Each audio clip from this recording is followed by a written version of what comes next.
हाँ, अब अपन स्टार्ट कर देंगे आपकी एक्सरसाइज 2.2 से पहले जो एग्जाम्पल है भाई, 2.1 से पहले एक एग्जाम्पल था जो अपने 2.1 के साथ ही कर लिया, और 2.1 अपनी कंप्लीट होगी 2.2, और 2.2 से पहले जो एग्जाम्पल है सेकंड, थर्ड और फोर्थ, फिफ्थ, फिर पाँचवां तो बहुत ही लेवल का है, ये एग्जाम्पल कंप्लीट करते हैं, ठीक है। और सेकंड एग्जाम्पल है द्विघात बहुपद दे रखा है आपको x² + 7x + 10 के शून्यांक ज्ञात कीजिए और शून्यांकों तथा गुणांकों के बीच में संबंध की सत्यता की जांच कीजिए। Find the zeros of the quadratic polynomial x² + 7x + 10 and verify the relationship between the zeros and coefficient, ठीक है।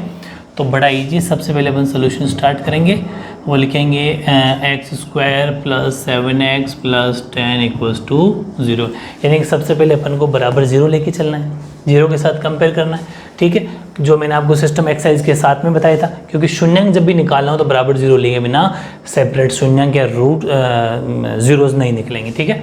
चलो अब इसके बाद में अपन क्या करते हैं, मिडिल टर्म स्प्लिटिंग, यानी 7x के टुकड़े कर लेंगे, तो x² = 7x टुकड़े से होने चाहिए 10x² भी आ जाए, तो बड़ा इजी है 5x और 2x, जब दोनों को जोड़ते हैं तो 7x होता है, दोनों को मल्टीप्लाई करते हैं तो इन दोनों का मल्टीप्लाई आ रहा है, बिल्कुल आ रहा है, और 10 का 10 = 0, इन दोनों के दो के जोड़े बना लो, ठीक है। और जो दो के जोड़े बनने के बाद इसमें जो कॉमन आएगा, दोनों में क्या कॉमन है बताओ, इस पहले वाले जोड़े में सिर्फ x कॉमन है, x का x² में डिवाइड किया, जो कॉमन लेंगे उसके डिवाइड करना है x बार, फिर x तो ओनली फॉर 5 बचा। इन दोनों में क्या कॉमन है, यहाँ जो साइन है ना वही साइन लगाना है, इन दोनों में क्या कॉमन है, ओनली फॉर 2 कॉमन है, क्योंकि 2 इसमें भी है 2 इसमें भी है, तो 2 से 2 कट गया, सिर्फ x बचा, और 2 10 कट गया, 5 टाइम बराबर 0। तो एक बार बाहर की वैल्यू जो लिख रखी थी x + 2 वो लिख दो, और एक बार ब्रैकेट की वैल्यू x + 5 बराबर 0, यानी कि एक बार x + 2 बराबर 0 हो जाएगा और एक बार x + 5 बराबर 0 हो जाएगा, यानी x की वैल्यू -2 हो जाएगी यहाँ तो। और ध्यान से समझना है, जैसे मैंने एक्सरसाइज में करवाया था तब तो कोई दिक्कत नहीं है, फिर अगर आपने एक्सरसाइज समझिए तो ये हमारे लिए हो जाएगा अल्फ़ा, और ये x की वैल्यू हो जाएगी उधर जाके हो जाएगा -5, तो ये हमारे लिए हो जाएगा बीटा -5। तो अल्फ़ा और बीटा की वैल्यू निकल चुकी। अब हमें क्या निकालना है कि अब रिलेशन जैसे ही पूछेगा, तो मैंने कहा था alpha + beta = -b/a, alpha × beta = c/a, जब मल्टीप्लाई करते हैं इसका मतलब ABC की वैल्यू भी चाहिए, बिल्कुल सही सोचा आपने। तो वेयर, यानी कि जहाँ हम a की वैल्यू क्या लिखेंगे, a की वैल्यू वो होगी जो x² का कोफिशिएंट होगा, जो x² का गुणांक होगा तो कुछ है ही नहीं, तो 1, क्योंकि जब किसी के साथ कोई नंबर नहीं तो 1 तो अपन मान ही सकते हैं। b हो गया 7 और c हो गया 10, क्योंकि b की वैल्यू होती है जो x का कोफिशिएंट होता है, जो x का गुणांक होता है, और c की वैल्यू अचर पद यानी कांस्टेंट टर्म। इसके बाद में फिक्स अपना system, relation between the zeros and coefficient, ठीक है, यानी कि शून्यांकों व गुणांकों के बीच या मध्य संबंध। अब वो देखते हैं क्या संबंध है। संबंध जब भी चेक करना, रिलेशन जब भी चेक करना हो तो सबसे पहले हम लिखते हैं सम ऑफ जीरोस, ठीक है, सम ऑफ जीरोस यानी कि शून्यांकों का योग, ठीक है, जिसको हम अल्फ़ा + बीटा से डिनोट करते हैं, और उसका फॉर्मूला होता है -b/a, ठीक है। अल्फ़ा कितना आया था, -2 आया था, ठीक है। बीटा कितना आया था, -5 आया था, लेकिन यहाँ तो प्लस है तो एक बार तो प्लस फिर वापस माइनस फॉर्मेलिटी के तौर पे, ठीक है। इक्वल्स टू ये फॉर्मूले का माइनस, b की वैल्यू 7, ठीक है, तो प्लस हो जाएगी, वो तो प्लस की है, a की वैल्यू 1, सॉल्व कर लो, -2 है, प्लस माइनस हो गया, और ये -7 है क्योंकि 1 का डिवाइड करने पर तो 7 ही होता है, -2 और -5 -7, और इधर भी -7, मतलब कि यहाँ का मामला क्या है, ट्रू है, मतलब कि सत्यता की जांच यहाँ पर भी तो सही पाई गई, प्लस और माइनस सम में तो, योग में तो।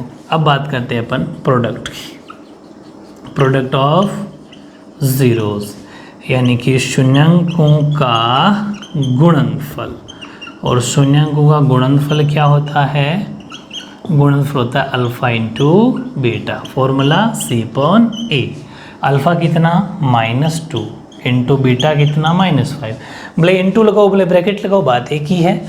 c की वैल्यू कितनी आई थी, c की वैल्यू देखो 10, a की वैल्यू 1, यानी 10/1 सब जानते हो।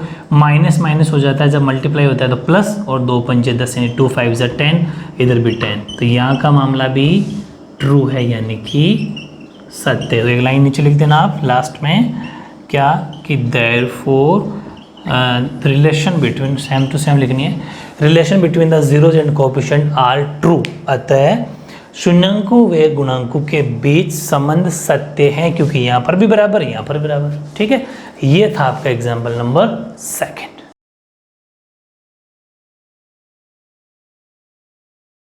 अब देखो एग्जाम्पल 3, ये कह रहा है आपसे बहुपद x² - 3 के शून्य ज्ञात कीजिए और शून्याङ्कों तथा गुणांकों के बीच संबंध की सत्यता की जांच भी अपन को करनी है। Find the zeros of the polynomial x² - 3 and verify the relationship between the zeros and coefficient. Simple वही क्वेश्चन है जैसे अपन कर रहे थे, लेकिन बस वैल्यू थोड़ी सी चेंज है। हमारे पास में जो पॉलिनोमियल है वो है x² - 3।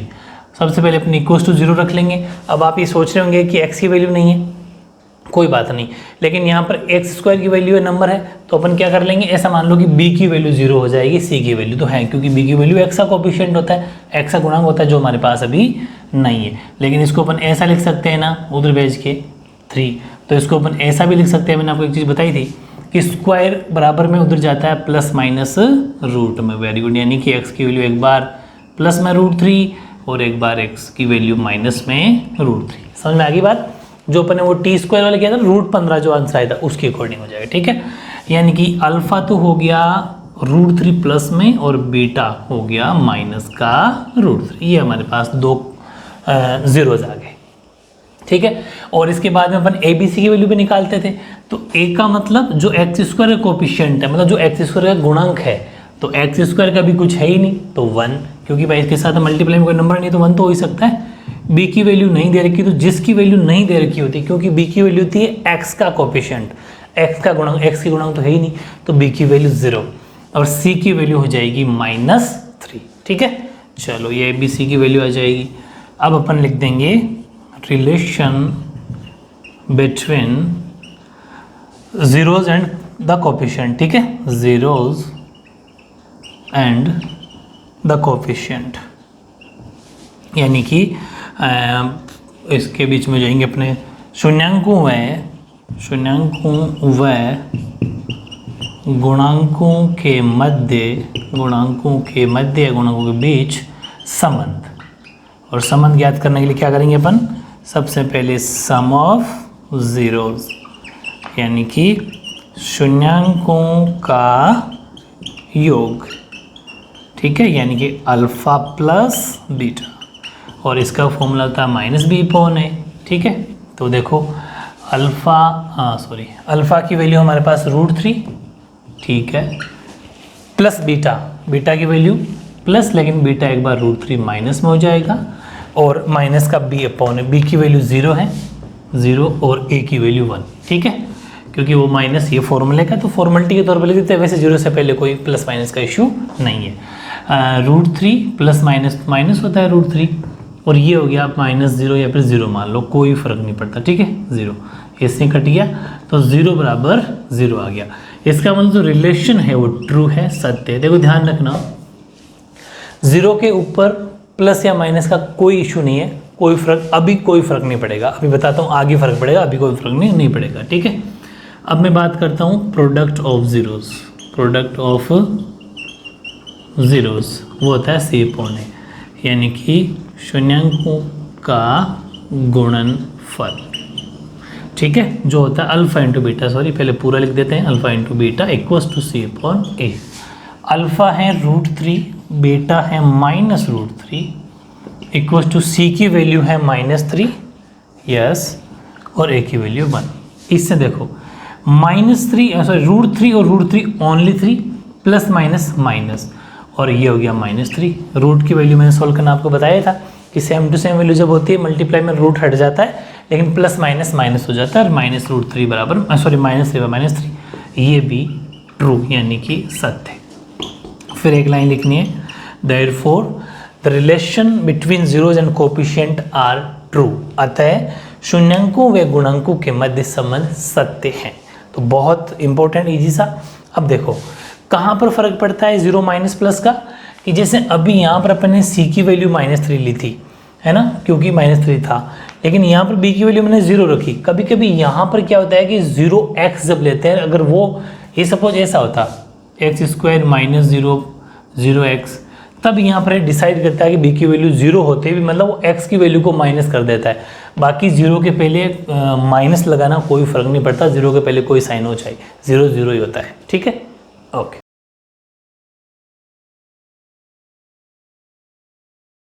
एग्जाम्पल 4 देखो, चौथा एग्जाम्पल मैंने स्टेटमेंट वही रखा है जो अपने 2.2 का सेकंड क्वेश्चन किया था, ताकि टाइम बच जाए। वो का वो स्टेटमेंट है, एक द्विघात बहुपद याद करना है जिसके शून्यांकों का योग तथा गुणनफल ये और -3 और 2 दे रखा है। ठीक है, find the quadratic polynomial the sum and product of whose zeros are -3 and 2 respectively. ठीक है, बहुत ईजी है, तो सेम टू सेम अपन वही सोल्यूशन स्टार्ट कर देंगे। हमारे पास में -3 और 2 ये हमारे पास में, ये तो सम है और ये प्रोडक्ट, यानी कि स्टेटमेंट आपको वो का वो लिखना है जो अपन एक्सरसाइज 2.2 के सेकंड क्वेश्चन में लिखा था। Let the quadratic polynomial be ax² + bx + c and its zeros be alpha and beta. माना द्विघात बहुपद ax² + bx + c तथा ऐसे शून्यांक अल्फा बीटा हैं। सम ऑफ जीरोस यानी शून्यांकों का योगफल अल्फा प्लस बीटा, वो हमें दे रखा है -3, और प्रोडक्ट ऑफ जीरोस यानी कि शून्यांकों का गुणनफल हमें कितना दे रखा है 2। ठीक है, वी नो दैट, हम जानते हैं कि अल्फा प्लस बीटा तो होता है माइनस का बी अपॉन है, और यहाँ पर इस अकॉर्डिंग ये हो गया -3 और ए की वैल्यू अपन 1 मान सकते हैं जब नहीं दे रखी हो। बहुत समझने वाली बात है, -3 यहाँ पहले से ही है, लेकिन इस फॉर्मूले में पहले से ही खुद माइनस है, इसलिए बी की जो वैल्यू हो जाएगी मैं पहले ही लिख देता हूँ, जो गलती होने के पूरे चांस है माइनस माइनस प्लस हो जाएगी। ठीक है, और सी की वैल्यू देखो, सी अपॉन है, सी की वैल्यू है यहाँ पर 2/2 अपॉन है होता है ना, 2/1, तो सी की वैल्यू हो जाएगी 2, और ए की वैल्यू यहाँ पर भी 1 है, यहाँ पर भी 1 है, तो ए की वैल्यू क्या हो जाएगी 1। ये होगी ए बी सी की वैल्यू। डन, अब कोई टेंशन है ही नहीं, अतः द्विघात बहुपद, therefore quadratic polynomial equals to ax², a का मतलब 1x², और b की वैल्यू प्लस में हो जाएगी 3x, c की वैल्यू भी प्लस में ही है 2। ठीक है, या फिर x² + 3x + 2, ये आपका आंसर। Example number 4 complete.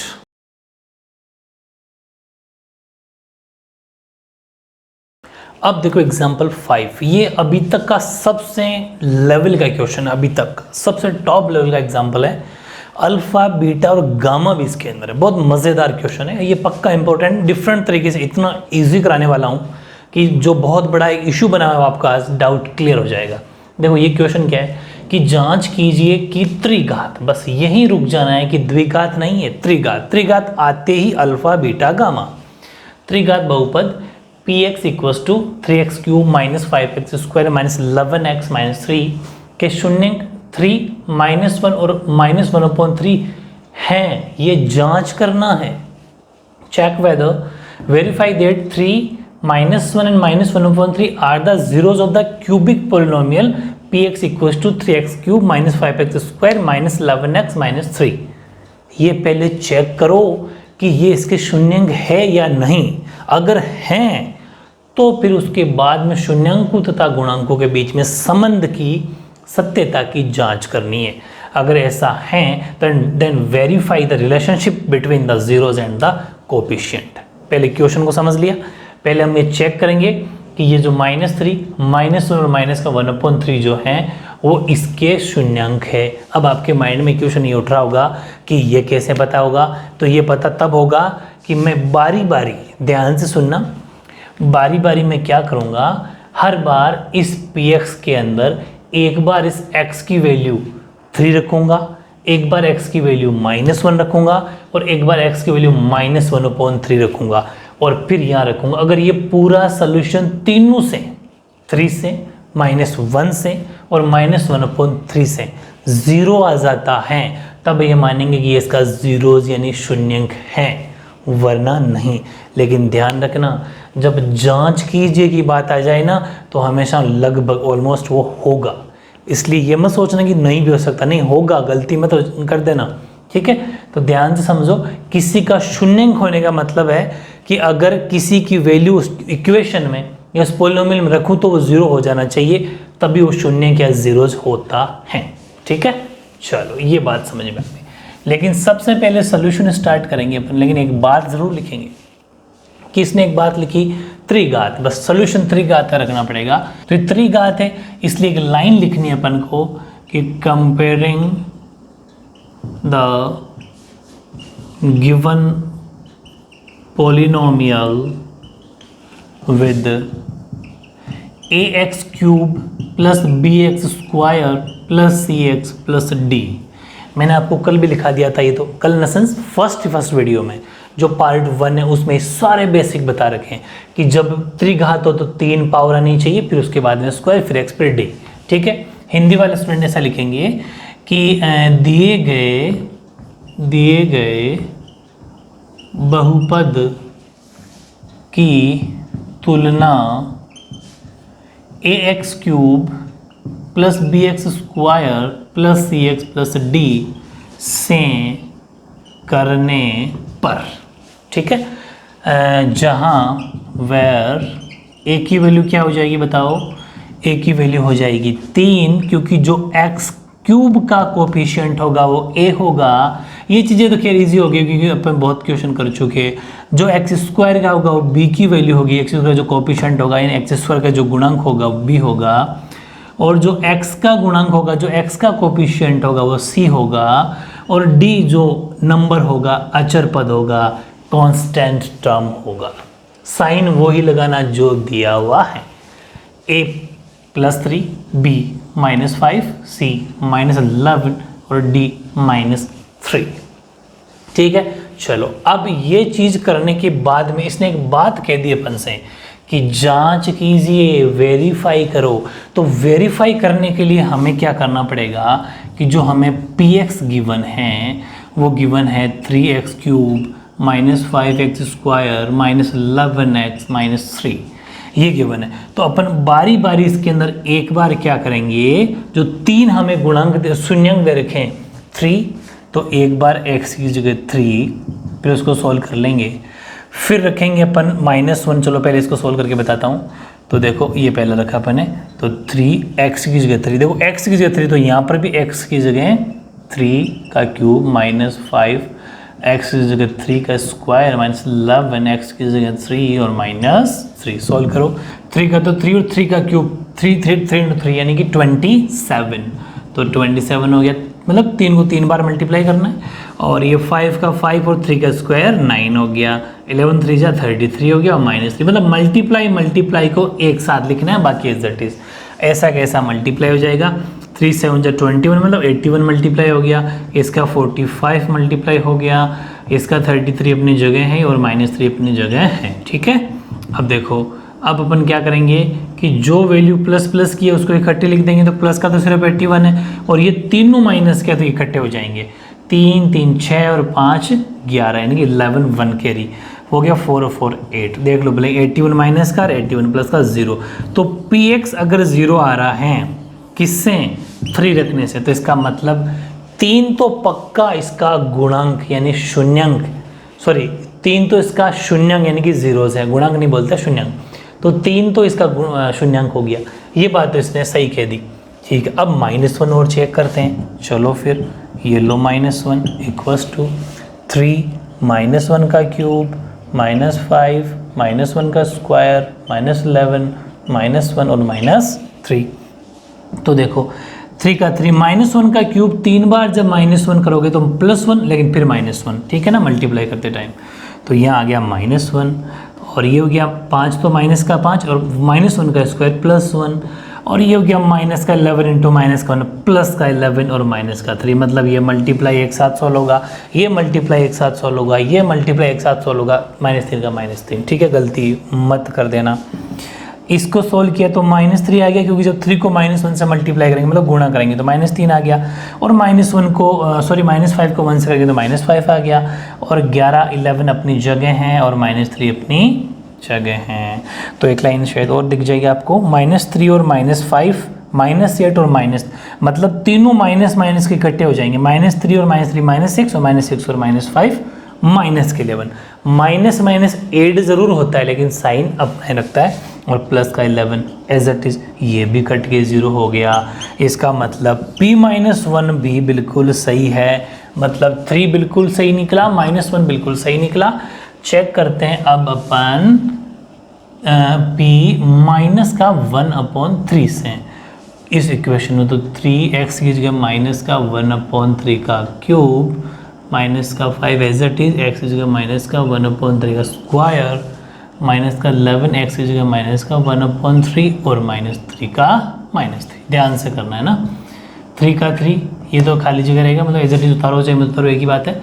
अब इसको खोल लो, -1 का क्यूब -1 और 3 का क्यूब 27, ठीक है, खुल गया भाई। जब इस पर भी क्यूब है, इस पर भी क्यूब है, ठीक है, ओके। 5 -1 का स्क्वायर +1 3 का स्क्वायर 9, मतलब बारी बारी दोनों खुल जाएंगे। फिर -11 को जब -1 से मतलब आपस में मल्टीप्लाई किया तो ये हो गया प्लस का 11 और नीचे 3 का 3 और ये हो गया। अब एक स्टेप और चलाओ ताकि पूरे एक लाइन में आ जाए। इसको इससे मल्टीप्लाई कर दो ऊपर वाले को ऊपर से, तो माइनस का 3 या फिर इस काम करो काट दो, ईजी पड़ेगा। 3 9 27, ठीक है।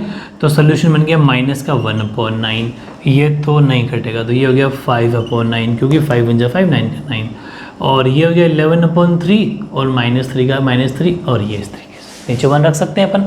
अब ले लेंगे अपन इसका एलसीएम, तो एलसीएम तो 9 ही आएगा, एलसीएम आ गया 9। 9 का 9 में एक बार, 1 को -1 से तो -1, फिर 9 का 9 में एक बार, 1 को -5 से मल्टीप्लाई तो -5, मतलब इसका इसमें डिवाइड करना है, नीचे वाले को जो सोल्यूशन आता है ऊपर वाले से मल्टीप्लाई। फिर 3 का 9 में 3 3 जा 9, 3 को 11 से मल्टीप्लाई तो 33, और 1 का 9 में 9 9 3 जा 27। तो चेक करते हैं, माइनस का 1 और माइनस का 5, -6 और माइनस, तो ये हो गया -27 और सॉरी -27 और 6 -33 और प्लस के भी 33। ओह वाह, फिर तो सोल्यूशन हो गया। तो ये भी 0/9 यानी कि ये भी 0 आ गया। इसका मतलब इसने जो कहा था वो तीनों शून्यंक है, देयरफॉर ये चेक हो गया, ठीक है। Therefore 3, -1 and -1/3 are the zeros of given polynomial. Easy है ना, बहुत इजी है।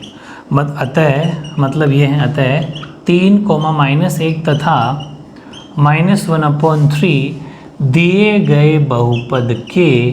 गए बहुपद के शून्यंक या शून्यांक हैं। ये एक चीज़ तो वेरीफाई हो गई, मतलब इसका आधा सोल्यूशन अपन यहाँ तक कर चुके। कहाँ तक? इसने जो वेरीफाई दैट कहा था कि ये इसके जीरोज हो जाए क्यूबिक पॉलिनोमियल के, यहाँ तक। फिर इसने कहा कि अगर ये हैं तो फिर रिलेशन बताओ, तो इतना उतारो। अब रिलेशन की बारी, ठीक है, ओके। इसका मतलब कि अपन ने ये चेक कर लिया कि इसके शून्यांक है यानी जीरोज हैं, तो इसका मतलब अगर जीरोज है तो इसको अल्फा मान लें, फिर 3, बीटा मान लें -1 और गामा मान लें -1/3, क्योंकि जो शून्यांक या जीरोज होते हैं उसको अपन अल्फा बीटा से दिखाते हैं। इसमें 3 बनेंगे तो 3 से दिखा देंगे, अल्फा बीटा गामा। यही तो करते थे भाई, जीरोज पहले निकालते थे। इसने ऑलरेडी दे दिया कि आप खुद चेक कर लो ये है क्या, हमने चेक कर लिया, सही निकला। सही निकले तो अल्फा बीटा गामा मान लिया।